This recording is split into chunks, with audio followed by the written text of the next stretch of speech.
أعوذ بالله السميع العلي العظيم من الشيطان اللعين الرجيم. بسم الله الرحمن الرحيم. الحمد لله رب العالمين، والصلاة والسلام على صاحب الدين والإسلام والحل والحرام والركن والمقام والسجود والقيام والكتاب والقرآن والحق والبيان والمحبة والعرفان ونبينا وشفيعنا مولانا ومولى الثقلين محبوب رب المشرقين والمغربين جد الحسن والحسين أبي القاسم محمد أهل بيته الطيبين الطاهرين المعصومين المظلومين المنتخبين المنتخبين الذين أذهب الله عنهم الرجس وطهرهم تطهيرا. اللهم صل على محمد ولعنة الله على أعدائهم وقتلتهم وغاصبي حقوقهم ومنكري فضائلهم ومصائبهم وسخاوتهم وولايتهم وعظمتهم وعطشهم أجمعين من يومنا هذا إلى قيام يوم الدين. أما بعد فقد قال الله سبحانه تبارك وتعالى في كتابه المجيد وفرقانه الحميد وقوله الحق. بسم الله الرحمن الرحيم. إنك لعلى خلق عظيم. صلوات اللهم صل على محمد وآل محمد. خدا عالم ارشاد فرما رہا ہے جناب رسالت مآب کی عظمت کو ظاہر کرتے ہوئے کہ ابھی ہم نے آپ کو خلق عظیم پر فائز ہے. مطلب یہ کہ اس کائنات میں آپ کی عظمت اور جلالت کا عالم یہ ہے کہ ہم نے آپ کو عظیم اخلاق کے ساتھ اس کائنات میں. دیکھیے قبلہ دو چیزیں، ایک ہے خلق اور دوسرے ہے خلق. یہ دو چیزیں انسان کی زندگی میں کیفیت کے ساتھ منحصر ہوتی ہیں. دو چیزوں سے مل کے انسان کا وجود تعمیر ہوتا ہے اور شخصیت اس کی بنتی ہے. بہت مختصر گفتگو ہے، بہت زیادہ نہیں ہے، لہٰذا لیکن بہت اہم ترین باتیں آپ کی خدمت میں کرنا چاہتا ہوں کہ دو باتیں، خلق اور خلق. خلق کا تعلق ہے باطن سے اور خلق کا تعلق ہے ظاہر سے. ظاہر و باطن جسے آپ اپنی آسان زبان میں کہتے ہیں صورت اور سیرت. صورت یعنی خلق اور سیرت یعنی خلق. سیرت جو ہے وہ بظاہر باطن میں ہوتی ہے، نظر جو آتی ہے وہ اعضاء و جوارح عادات و اطوار سے آتی ہے، اور صورت جو ہے وہ ظاہر ہوتی ہے. لہذا انسان کس قدر خوش رنگ ہے اور خوش لہن ہے اور خوش آواز ہے، اور یہ ساری چیزیں اس بات کی دلیل ہوتی ہیں کہ انسان خوبصورت کی طرح ہے. اور اس کے بعد خلق اس بات کی طرف گواہی اور اشارہ کرتا ہے کہ انسان خوب سیرت کی طرح ہے. تو اللہ نے پیغمبر کو یہ دونوں کمال عطا کر کے بھیجے. صورت بھی بے مثال تھی، سیرت بھی لاجواب. جب بات صورت کی آئی تو معلوم یہ ہوا کہ پیغمبر اسلامی کو کبھی سراج منیر کہہ کے یاد کیا گیا، کبھی شمس قسم کہا کے یاد کیا گیا. صلوات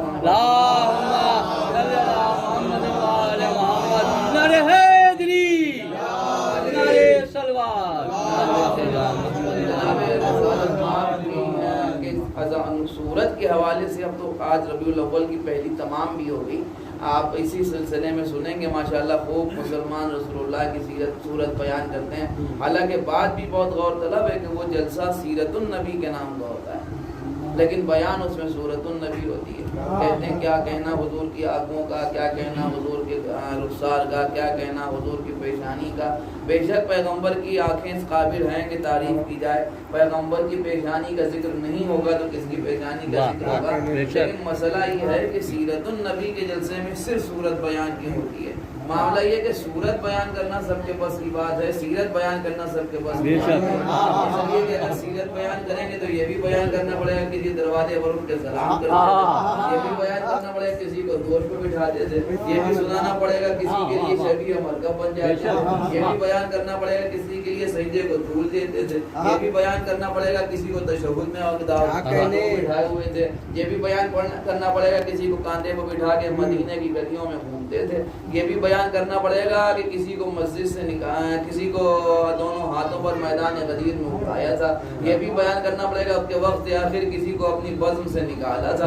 اب ظاہر سی بات ہے کہ سیرت بیان کرنے کے لیے کلیجہ چاہیے، صورت بیان کرنا اتنا اہم ترین مسئلہ نہیں ہے، لیکن ہم ایک بات ضرور عرض کرنا چاہیں گے کہ بھئی اب پیغمبر کی سیرت کو بیان، سیرت کو سمجھنے کے لیے صرف اتنا سمجھنا کافی ہے کہ جس کی صورت اتنی اہم اور عظیم ہے تو اس کی سیرت کتنی اہم اور عظیم ہوگی۔ یہاں تک کہ خود مسلمانوں کی جو اہم ترین خاتون ہیں ام المسلمین، وہ بھی یہ بیان کرتی ہیں کہ ہم رسول اللہ کی پیشانی سے نکلنے والے نور سے اکثر ایسا ہوتا تھا کہ اگر رات کے اندھیرے میں سوئی گر جاتی تھی تو یوں ہی تلاش کر لیتے تھے، یعنی بغیر لائٹ کے اور بغیر چراغ کے پیغمبر کے چہرے سے نکلنے والا نور اتنا ہوتا تھا کہ ہم اندھیرے میں گری ہوئی سوئی کو تلاش کر لیتے تھے۔ حق ہے مجھے کہنے کا کہ میں بات کہوں کہ بھائی جب پیغمبر کی صورت ایسی ہے کہ صورت کے ذریعے گری ہوئی سوئی تلاش کی جا سکتی ہے تو سیرت کے ذریعے جنت کو پہنچی جائے۔ ایسا آواز بڑھے